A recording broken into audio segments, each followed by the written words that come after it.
Hi everyone, we're on our final lecture and just how to put together the final interior design drawings.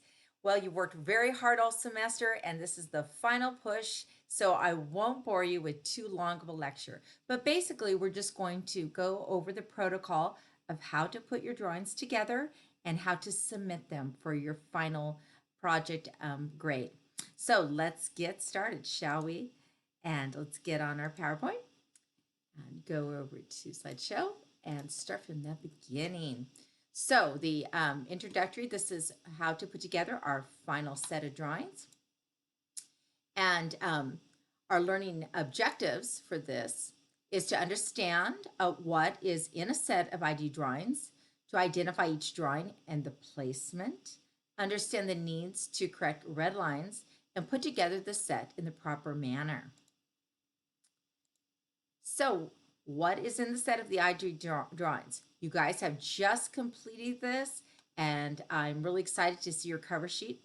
But the first page is a cover sheet.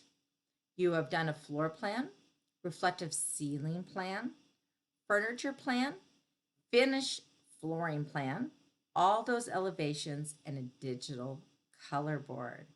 So I expect to see all those drawings in your set, and I know you've all done them, and we really want to make sure that we have a nice complete set and it's completely clean. We call it clean. So you're do your corrections and you'll submit those. So next we want to talk about the first sheet. So your cover sheet, everyone's cover sheet is on the very top. This is the very first sheet and it's numbered 1.0.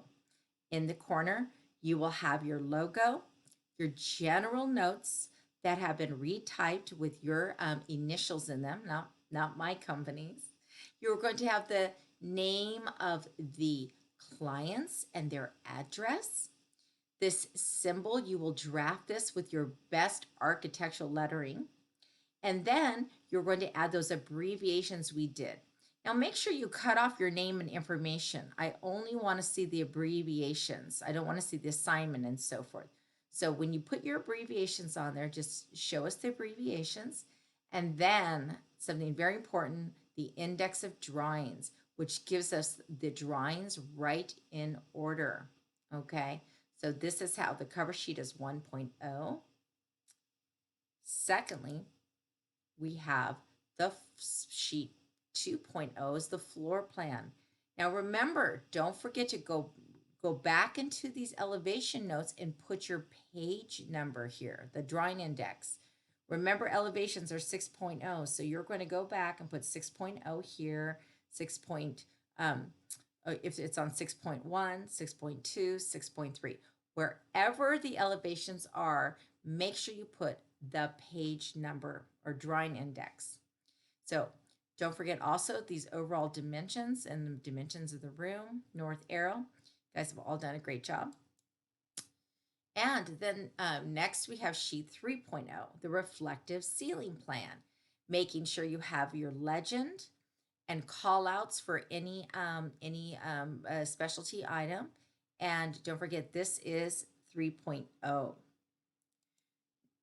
Next we have 4.0, which is the furniture plan. Remember, put 4.0 here. Make sure all the call outs are clear and that they all are the same call out numbers that are on your digital color board. It's really important that when you put those F1, F2, F3, I also want to see them on the digital color board. This shows the client, oh, what is that round table? F1. And then they look at the digital color board and they can visually see what you're doing. So you really have to make sure you put those call out numbers as well as a description on your digital color board. And it must match your floor plan. Same with any of the plans. If you have a call out on the flooring, finished flooring plan, you know, wood one, carpet one, make sure it says that on the digital board. If you have a lighting fixture, LT1, LT2, make sure those are also on the digital board as well as the RCP or the floor plan, depending where that lighting is. Next, we have our next page, which is Um, oh, there it is, 5.0. And 5.0 is our finished flooring plan. Making sure you guys did great. Some of you did several details. I was very impressed. Making sure you have a nice clear legend with your call outs, and those call outs are throughout the space, and that you have a nice clear indication of where your detail is. This is detail A. It says detail A.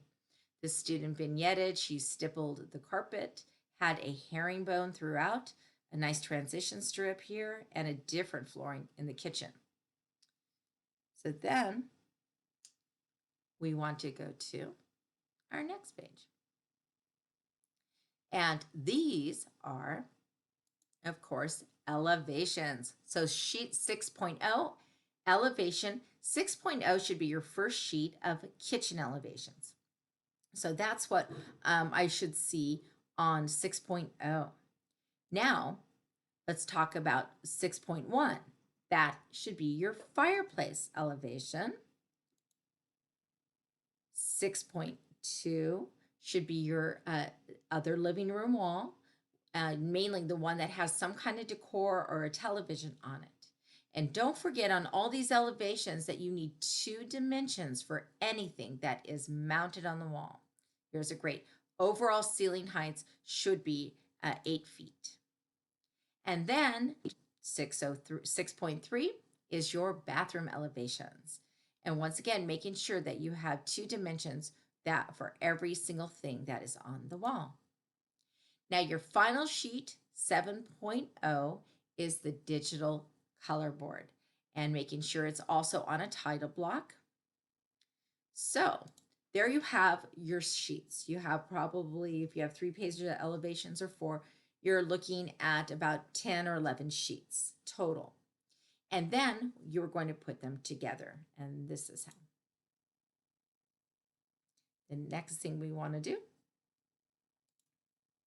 is putting the sheets together. First thing you're going to do is copy each page, nice clean copy.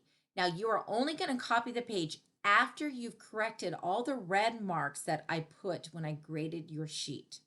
Make sure you go through that and make those corrections and make a nice clean copy. So I only want a copy of your drawings. I don't want the vellums. You place the pages in order from 1.0 down to 7.0. And then the next thing I will show you in person, but you are going to staple these together. But first you're going to fold an 8.5 by 11 piece of paper in half. Then you're going to fold it again and then again. And let me show you what I mean by that. So you have all your copies of your drawings. There they are. You copied them beautifully. Now what? I don't want you just to staple them like that. I want to put a little border on the end. So you take your paper and you fold it in half. Okay? Then you take it and you fold it in half again. And then you take it one more time and you fold it in half. Okay. So you've created a very nice little sturdy border is what we call. Now, we are going to put that in, on our, attach that onto the side of our drawings.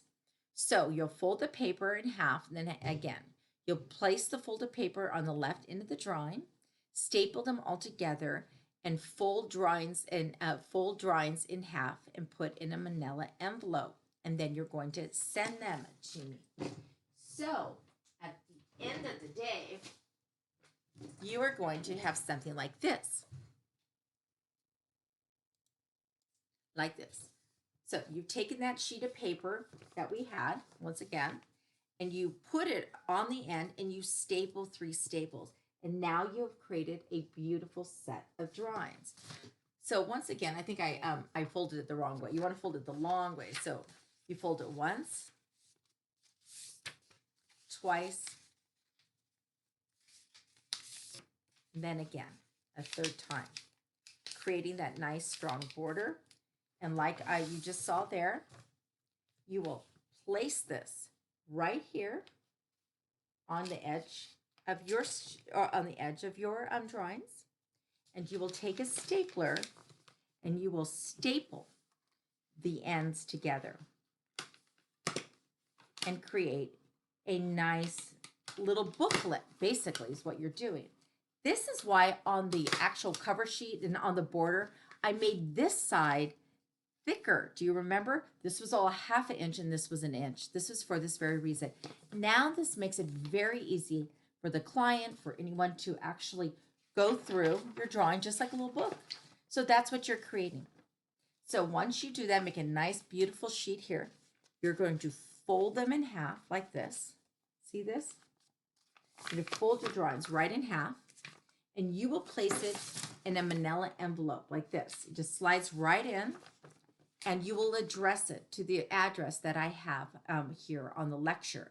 And I will also put my address on the module to where to send it, the final instructions. So once you slide these in here, you are going to send them in the mail to me, because I actually need a real copy in order for me to grade and you get your final 50 points. So it slides right in here, piece of cake.